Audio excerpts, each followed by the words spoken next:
So the Philadelphia Eagles just got some great news during training camp today, and we're talking about that on today's Eagles Now by Chat Sports. I'm Chase Sr. Hope everybody out there is enjoying a nice weekend. I first want to make a deal with all of the real ones. If we get 200 new subscribers on today's show alone, I'm going to start off tomorrow's show right here on Eagles Now, singing the Fly Eagles Fly fight song. It's the best theme song in the entire National Football League. And if you're coming across this channel for the first time and you want Eagles shows every single day, year-round, that involve news, rumors, analysis, breaking news, all the content that I do, anytime I hop in front of this camera, get on this microphone, is to give you content covering the birds that's informative, insightful, entertaining, thought-provoking, that involves you. If all that sounds good, hit that subscribe button right now. Let's pick up 200 subscribers on today's show, and with that, let's talk some Eagles. So a lot of great developments, a lot of great Eagles news today for this entire organization. Start off taking a look at the Eagles injury report, and second-round pick Cooper DeJean, who Philadelphia traded up for in the 2024 NFL Draft back in April, did return to practice and was limited. Hurt his hamstring in the lead-up to training camp. Jeremy Fowler of ESPN reporting that news a few weeks ago, that he got caught in an awkward position. And then when we were live for our Eagles-Patriots joint practice live stream last week, because we also go live on this channel and do some watch parties, nearly 40,000 views during our Week 2 preseason watch party, almost 60,000 for our Week 1 preseason watch party. We had passed along the information that Cooper DeJean was back in an Eagles practice uniform and he was starting to ramp up his physical activity. And while he was limited today, he did a lot, and it's really exciting. More on that in a moment. Elsewhere on this Eagles injury report, CJ Gardner-Johnson returning to practice. He's been dealing with the troublesome shoulder ailment. He just brings a different level of intensity, swagger, accountability, and leadership to this Eagles defense, which is looking to flush the 2023 season, in which they were terrible. Execution wasn't there. Missed tackles consistently. Blown coverages. Coaching changes.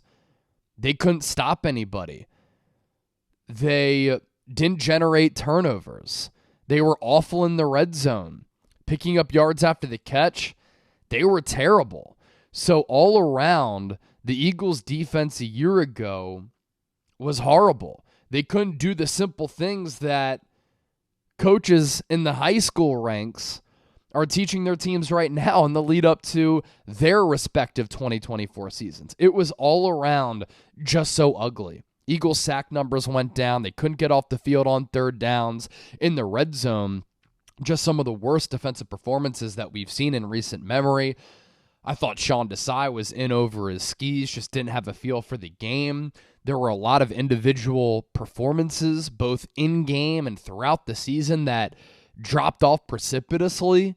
So the Eagles have remade the secondary. They remade the linebacking room. Howie Roseman making a lot of additions at corner, at safety. You're relying on some players to take those big leaps along the defensive line, and players are capable of doing that. And Jalen Carter, Jordan Davis, Milton Williams, Moro Ajomo, PJ Mustipher the other night. He was flashing, making plays as a traditional nose. You're hoping that Bryce Huff can make good on the investment that the Eagles gave him as far as that new contract, $17 million per year. He comes over from the New York Jets, coming off a 10-sack season, and it was his lone season of production. And I thought he looked good in that preseason game against New England the other night when he dropped back in coverage, made a really good play, an instinctual play, and a good tackle on that wide receiver screen. He had a nice play against the run. It was surprising that he was playing against New England, but Vic Fangio, I love the old school mentality he's bringing to this Eagles defense. We're going to practice hard. We're going to be physical. We're going to be feisty. And if you need to play in these preseason games to get you caught up to speed, we're going to do that. So along the defensive line, you're relying on a couple of uncertainties, but during my perfect Eagles preseason plan, before the offseason got going, or perfect offseason plan, I guess I should say, I had talked about CJ Gardner-Johnson, and I said, Forget about what happened as far as the divorce. Eagles didn't want to bring him back. They didn't want to invest in him. He signed that one-year deal with Detroit. He bad-talked the fan base and was bitter with the organization. Who cares? He's a good player. He forces turnovers. Philadelphia was -10 in turnover differential last year, so they turned it over a lot. They didn't generate a lot of turnovers. CJ Gardner-Johnson generates turnovers. He's a very versatile player, but that swagger and that leadership is infectious, and that's wound up being true because the Eagles have talked about that so many times this offseason, whether it be players or Nick Sirianni. So to get CJ Gardner-Johnson back at practice is great news. His last 3 years, he's played 12 in 3 games.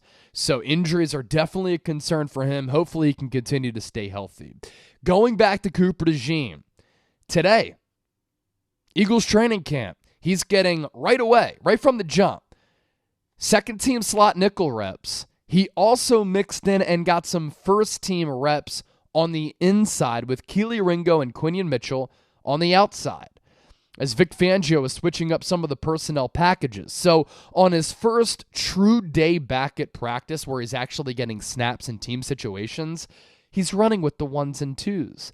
Eagles, of course, trying to get him up to speed as a rookie, but it's an indication of what they think of the player, and they're high on the player. He was also, and I'm really excited about this, getting some punt return reps in. He is a legitimate weapon when he gets his hands on the football. At Iowa, he had 7 career interceptions. 3 of them came back for touchdowns. So nearly 50% of his interceptions went back to the crib. And then as far as his punt return ability goes, he was a dynamic player there. And with this new kickoff rule, it's more of a punt trajectory because these punters and kickers, and Braden Mann was handling the new kickoffs the other night against New England, they have to loft that kick into the landing zone, 20 yards to the goal line. So Cooper DeJean, I think, can be used there. So if the Eagles don't end up playing him a lot, as far as defensive snaps go, he can still impact this team as a kick returner or a punt returner. Now, he's not going to unseat Britton Covey, but he certainly has some ability there, and I want to see what he can do as a kick returner. Maybe we see that in the preseason finale next Saturday against Minnesota at home. Maybe not. Obviously, Philadelphia is going to be pretty cautious with his return back from a hamstring injury, which can always linger and get re-aggravated. But speaking of DeJean and this entire draft class, the early returns of it have been very promising. Quinyon Mitchell's going to start on the inside. Cooper DeJean is getting snaps with the 1s and 2s. That was the case in the spring as well. Jalix Hunt has really started to come on of late. I thought that he showed some really good flashes and put some good plays on tape against New England and even Baltimore. And then today, he was having an extremely active practice, had at least 1 sack. Will Shipley looks to be a versatile running back who can impact this team right from the jump. Aniyah Smith, stock down on him because he tested slowly. He is smaller, and so far in the preseason, he's looked slow and he's looked smaller, but he was able to catch that 2-point conversion from Tanner McKee in that game against New England, so at least he contributed. Jeremiah Trotter Jr. has done some really good things. Trevor Keegan, the guard out of Michigan, made it onto Baldy's breakdowns, which is always a good sign because Baldy is one of the best tape evaluators in the NFL. Johnny Wilson has gotten some first-team snaps at wide receiver 3 as a 6'6 weapon, and then you have Dylan McCann, and the jury is still out on him. Speaking of that Aniyah Smith play, just want to talk Kellen Moore here real quick. Obviously, Philadelphia hasn't revealed all that much in the preseason, but you look for tendencies and you look for scheme changes and you look for play designs and clever offensive thoughts.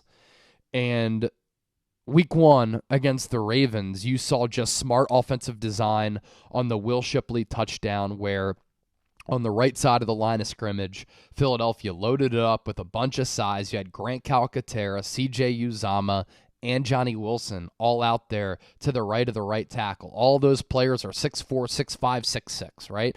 And then you play action to that side Will Shipley leaks out of the backfield off that play action, and then he's wide open for a screen pass touchdown. Love that. And then that 2-point conversion to win the game for Philadelphia against New England. Again, you're looking for situational play calls, situational play designs.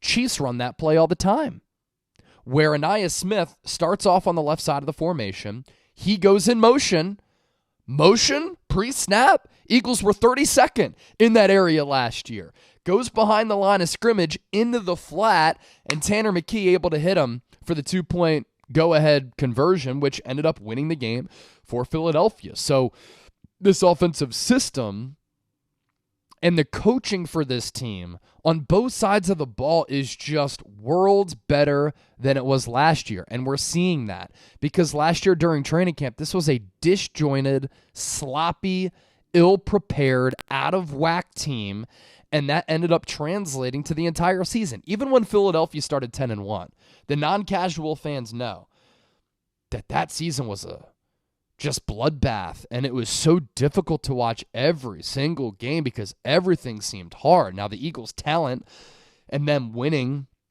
down the stretch in some of these close games because of their talent and because of their experience helped lift the Eagles to a 10-1 start. Then they get exposed by San Francisco, and from that point, it was really, really ugly. And as part of Kellen Moore's offensive system, we have seen Jalen Hurts perform better than he did last year, and he's in need of a bounce-back year for Philadelphia. He has not thrown an interception yet in training camp. Now, today, the defense did blitz a lot. The Eagles' offense did struggle a little bit. They had a lot of struggles last year against the blitz because they had no hots. They had no safety valves. Their protections were bad. Jalen Hurts didn't check out of a lot of plays against the blitz. They just had no answers, right? So the fact that the Eagles offense struggled against Vic Fangio's blitzes, a little bit of a concern, right? And how about Vic Fangio? I mean, he's blitzed a ton the first 2 preseason games, but going back to Hurts, he still has not thrown an interception so far in training camp. Today he was 18-29, a touchdown, no picks, but he's gone 248 throws without a pick. I think that is significant because he's keeping the ball out of harm's way. Eagles injury report before I hop on out of here. Gabe Hall did not practice because of a hamstring. UDFA defensive tackle.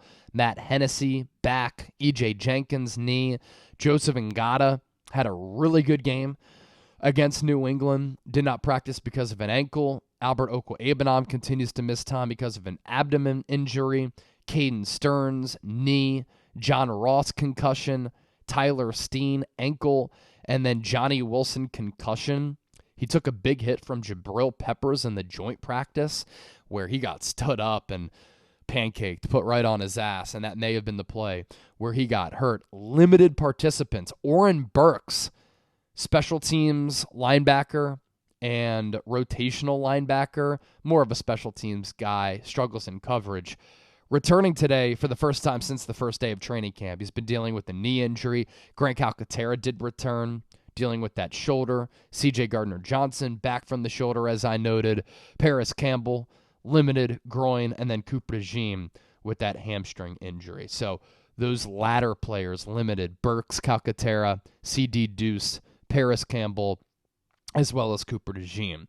So just wanted to give you some Eagles coverage here on this Saturday, right here on Eagles Now. Hope everybody enjoys the rest of their Saturday, Sunday as well. Coverage still to come every single day, and I'll catch you next time. See ya.